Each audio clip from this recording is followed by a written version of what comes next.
opposition leader Juan Guaido is setting up a showdown with his political rival over the delivery of U.S. humanitarian aid. He is calling on 1 million volunteers to help bring supplies into the country by Saturday.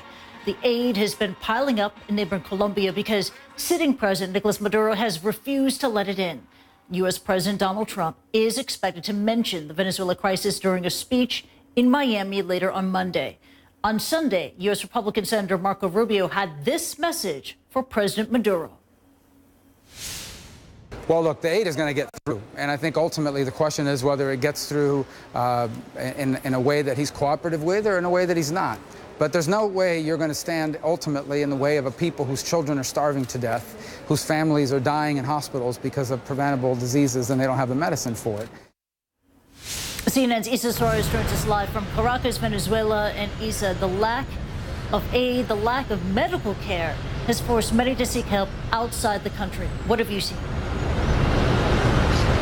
Very much so, and I've seen both sides, really. I've been on the Cucuta side, the Colombia side, but also here now in Venezuela, and the need is dire. We've heard from Juan Guaido, the self-declared interim president of Venezuela. He himself said, Chrissy, that as many as to 350,000 people at risk of dying if they don't have their medication. And what I've seen on the other side of the border is the most basic needs. I'm talking about gauze, I'm talking about IV fluids, to all the way to antiretroviral, to antibiotics. I met some of the people who were crossing the border and seeking, desperately needed help. Take a look. For most of her young life, Frangeli has only known hunger. And now her body is feeling its impact. Frail, irritable and in pain, she's been unable to keep food down. But her little tummy, suffering from severe acute malnutrition in what was once the world's richest oil nation, just can't keep it in.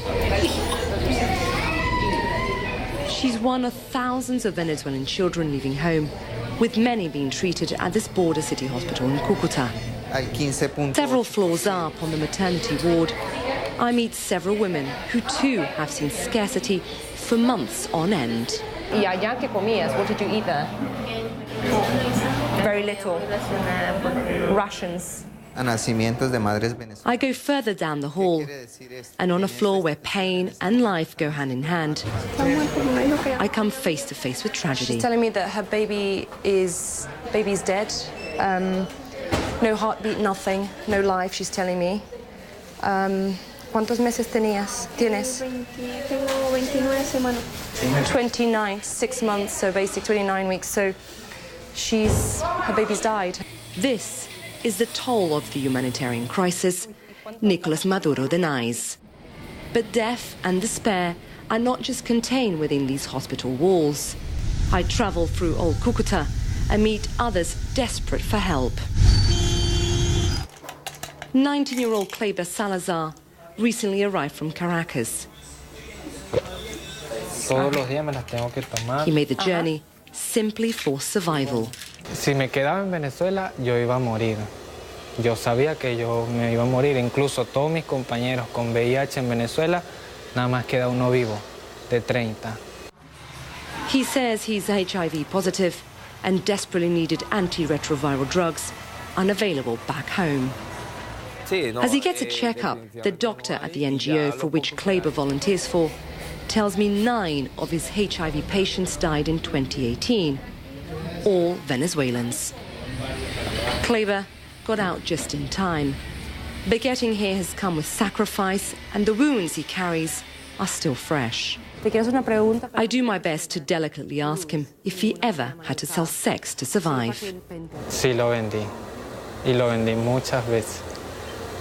Y lo vendí no tan solo por medicinas, lo vendí por comida, lo vendí porque necesitaba muchas cosas.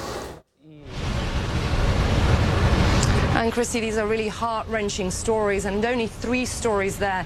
But there's many people that have stopped me on the Cucuta Bridge, on that bridge on Colombia side, asking me where can we get medicine. I've been speaking to a doctor here in Caracas too, who sent me a whole list of medicine they actually in desperate need of.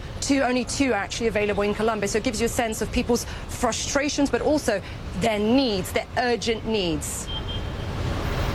And people there are so desperate that Venezuelans are doing whatever it takes to survive. Now, we know that Juan Guaido, he has pledged that he is going to bring the aid in. If and when that happens, will it help save more lives? Well, that's what he's hoping. We don't know yet where exactly that's going to be for, who exactly it's going to go for, but he knows that as many as 350,000 people are at that brink of death, of dying, really, if they don't get that medication.